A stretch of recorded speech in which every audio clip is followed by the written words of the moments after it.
দর্শক, এই মুহূর্তে আমি রয়েছি যশোর অভয়নগর উপজেলার শিল্প বন্দর নগরী নোয়াপাড়া অর্থাৎ আওয়ামী লীগ কার্যালয়ে, অভয়নগর উপজেলা আওয়ামী লীগের কার্যালয়ের সম্মুখে যশোর খুলনা মহাসড়কে।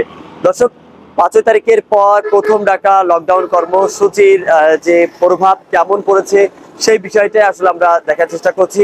সকাল থেকে নোয়াপাড়ার যে বন্দর নগরীর বাণিজ্যিকতা স্বাভাবিক রয়েছে এবং নোয়াপাড়ার যে গাড়িগুলো অর্থাৎ যাত্রীবাহী বাস এবং ছোট যানবাহন যেগুলো রয়েছে সেগুলো কিন্তু স্বাভাবিক রয়েছে।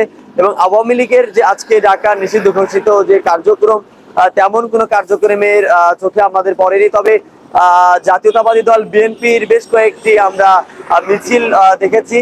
সকাল থেকে তারা বেশ কয়েকটি মিছিল করেছে এবং এই যশোর খুলনা মহাসড়কে তারা মিছিলটি করেছে যে লকডাউন কর্মসূচির পরিপ্রেক্ষিতে। তবে আওয়ামী লীগের কর্মসূচি যে পরিবেশ, আমরা এই আওয়ামী লীগের যে কার্যালয়, উপজেলা আওয়ামী লীগের যে কার্যালয় তার সম্মুখে অবস্থান করছি। তবে এখানে এখন পর্যন্ত দলীয় কোনো নেতাকর্মীদের অবস্থান আমরা দেখতে পারিনি, কোনো সদস্য যারা তাদেরও কিন্তু আমরা অবস্থান দেখতে পারিনি। তবে বলা চলে যে লকডাউন কর্মসূচির এখন পর্যন্ত যে তথ্য আমাদের কাছে রয়েছে সে তথ্য অনুপাতে তেমন কোনো প্রভাব কিন্তু অভয়নগরের এই বন্দর নগরীতে পড়েনি, এটা আসলে বলাই যায়।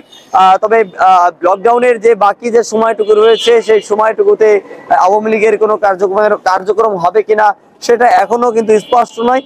তবে যে পরিবেশ চলছে, কার্যক্রম যে অবস্থায় রয়েছে তাতে বলা যায় যে এইভাবেই হয়তো সারাটা দিন স্বাভাবিকভাবে চলে যাবে। এবং লকডাউন কর্মসূচির যে প্রভাব, কেমন প্রভাব কিন্তু এখন যেমন পড়েনি, পরবর্তী সময়ে পড়বে না বলেও কিন্তু আমরা আসলে প্রাথমিকভাবে ধারণা করতেই পারি। দর্শক, এই ছিল নোয়াপাড়া অর্থাৎ শিল্প বন্দরে নোয়াপাড়ার যে অভয়নগর উপজেলা আওয়ামী লীগের কার্যালয়ের সম্মুখ থেকে লকডাউনের সর্বশেষ।